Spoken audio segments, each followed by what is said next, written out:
I see nothing as it is now.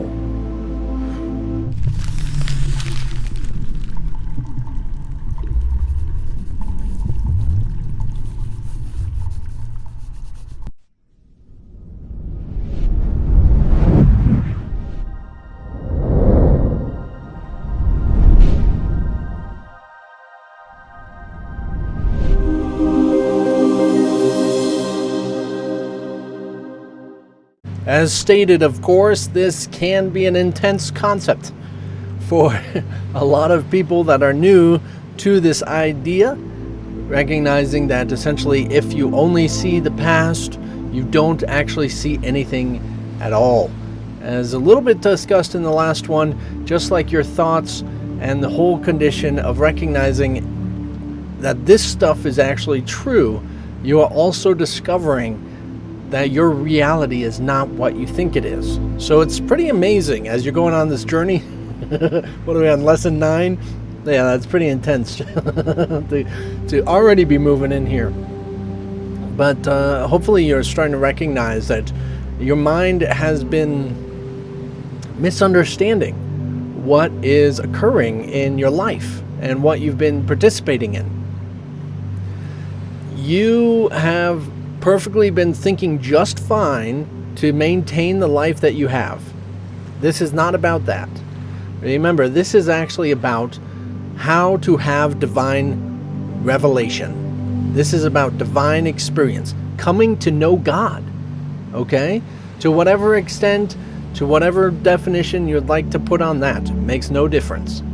This experience, this is personal to you, and that you are learning how to think in recognizing the mystical perspective of the universe.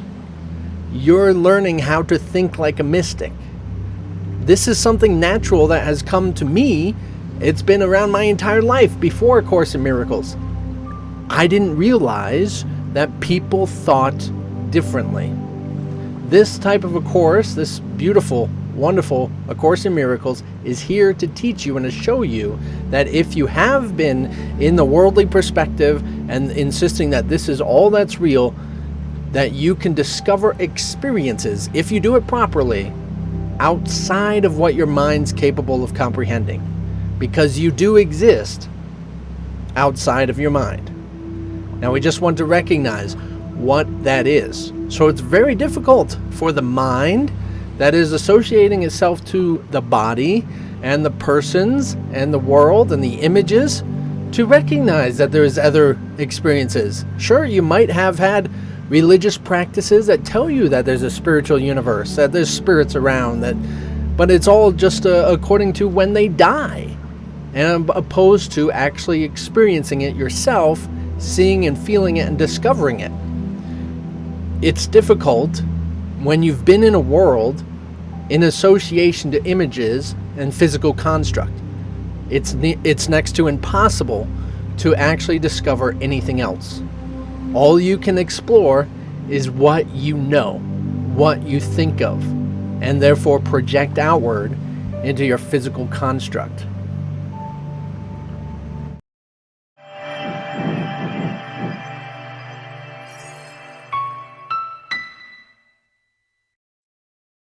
So you never really do see anything as it is now. You only see your thoughts of it.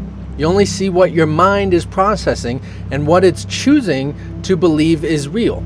It's a circular thing. Once it believes it's real, it sees it's real, it feels it's real, it tastes it's real, hears it's real, and then I'm only going to believe what I see and hear and taste and smell and so on, right? And so it's circular, but at first it's projected outward, then you see it, you feel it, and then you say, I'm just gonna, if I see it and if I feel it, then I'm gonna believe it.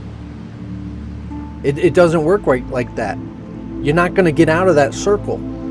You have to believe in something different to experience, to project, to recognize anything different. Or else you're just gonna keep doing the same thing, expecting different results. Don't expect to experience outside of the world if the world is all you believe.